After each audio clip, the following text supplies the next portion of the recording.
जय हिंद। झारखंड के स्थापना दिवस की आप लोगों को बहुत बहुत शुभकामनाएं और ढेर सारी खुशियां।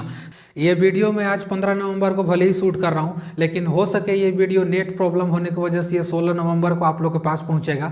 लेकिन ये वीडियो हम लोग शूट कर रहे हैं वो 15 नवंबर का ही है।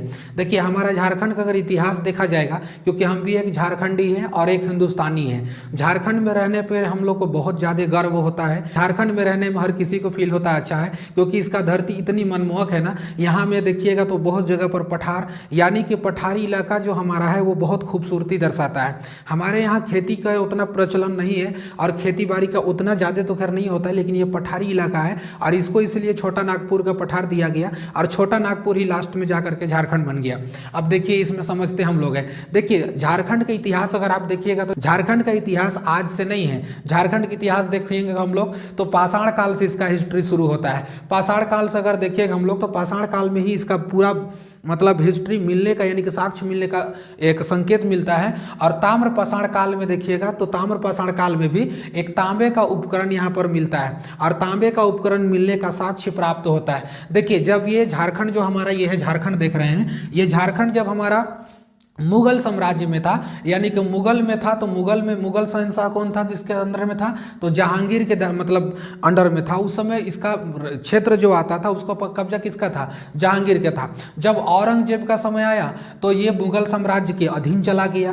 तो इसके बाद जब देखिएगा तो इसके बाद जब धीरे धीरे ब्रिटिश लोग आने लगे, तो ब्रिटिश लोग जब आए तो ये बंगाल प्रेसिडेंसी का एक हिस्सा बन गया। ब्रिटिश लोग जब आए थे तो वही बंगाल प्रेसिडेंसी का हिस्सा हो गया। बाद में देखिएगा तो ये बिहार राज्य का हिस्सा बन गया और अंततः 15 नवंबर 2000 ईस्वी को बिहार राज्य से टूट करके एक झारखंड राज्य बन गया और ये हमारा भारत का होने वाला 28वां राज्य था। तो पूछेगा भी क्वेश्चन, ध्यान रखिएगा, तो हमारा झारखंड जो है ये हमारा 28वां राज्य बना था जो बिहार से टूट करके बना था। झारखंड का जो सीमाएं लगती है वो यूपी में लगती है और साथ साथ उड़ीसा और बिहार में छत्तीसगढ़, वेस्ट बंगाल यानी कि पश्चिम बंगाल में यहाँ पर देखिएगा तो इसकी सीमाएं लगती है। ये 5 स्टेट से करीब करीब इसकी सीमाएं लगती है। झारखंड का अगर बात किया जाए तो झारखंड खनिज में सबसे हिंदुस्तान में सबसे बेहतरीन है। तो झारखंड में देखिएगा तो इंडिया का सबसे ज़्यादा खनिज संपदा यहीं से निकलता है। 40% खनिज संपदा देखिएगा तो यहीं से निकलता है, झारखंड से है। आज झारखंड देखिए ना, झारखंड को होना चाहिए इतना अमीर इतना अरीब। अभी भी देखा जाता है ना कि झारखंड जो हमारा है पूरा हिंदुस्तान का सबसे अमीर राज्य का दर्जा में आता है। लेकिन आप यहाँ का हालत देख लीजिए ना, यहाँ का और मतलब दलित का हालत देखिए और मतलब दीगर लोगों का हालत देखिए, बहुत ज़्यादा निंदनीय हालत रहती है। आप जगह जगह पे जाइएगा तो जगह जगह पे आपको झोपड़पट्टी मिल जाएंगे, सही से किसी का मकान नहीं मिलेगा, कहीं किसी का कुछ नहीं है, मतलब बहुत दुर्व्यवस्था है। तो आज हमारा ये स्थिति क्यों है? कोई भी सरकार यहाँ पर भी बनती है तो ढंग से काम नहीं करती है। सही से काम नहीं करने के बाद केवल बड़े बड़े वादे करती है, बड़े बड़े दिखावा करती है कि हम इतना लड़कों को इतना जॉब देंगे, इतना युवा को इतना हम नौकरी देंगे, लेकिन कभी ये सब नहीं हो पाया है ना। 2 लाख का नौकरी का बात हो गया था, लेकिन आज तक वो मिला नहीं हम लोगों को। आज देखिएगा तो झारखंड भी मतलब एक मामले में धनी राज्य, इतना खनिज संपदा होने के बावजूद, क्योंकि जो भी सरकार यहाँ बैठता है सब यहाँ से लेकर के केवल बेचने में लगे रहते हैं और बेचते रहते हैं यहाँ से, तो बहुत ज़्यादा दिक्कत यहाँ पर हो जाता है।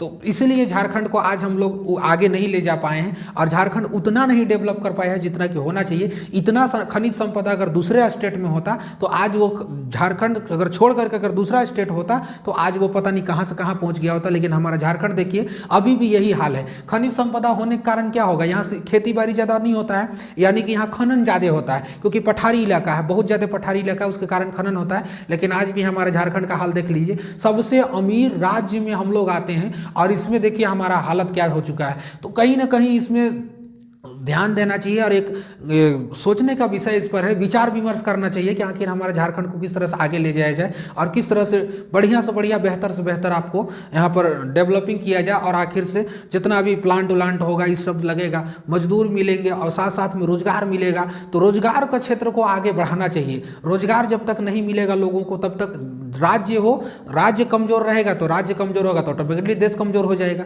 तो हम लोग को भी चाहिए कि हम लोग को भी अपने से काम करें और झारखंड राज्य को आगे लेके जाएं। और विशेष तौर पर जो सरकार है उनसे भी मेरा उम्मीद है कि वो लोग भी अच्छा से काम करेंगे ताकि झारखंड को अच्छा से बनाया जाएगा। तो इस तरह से हम लोग झारखंड के बारे में समझ गए। मिलेंगे नेक्स्ट क्लास में। जय हिंद।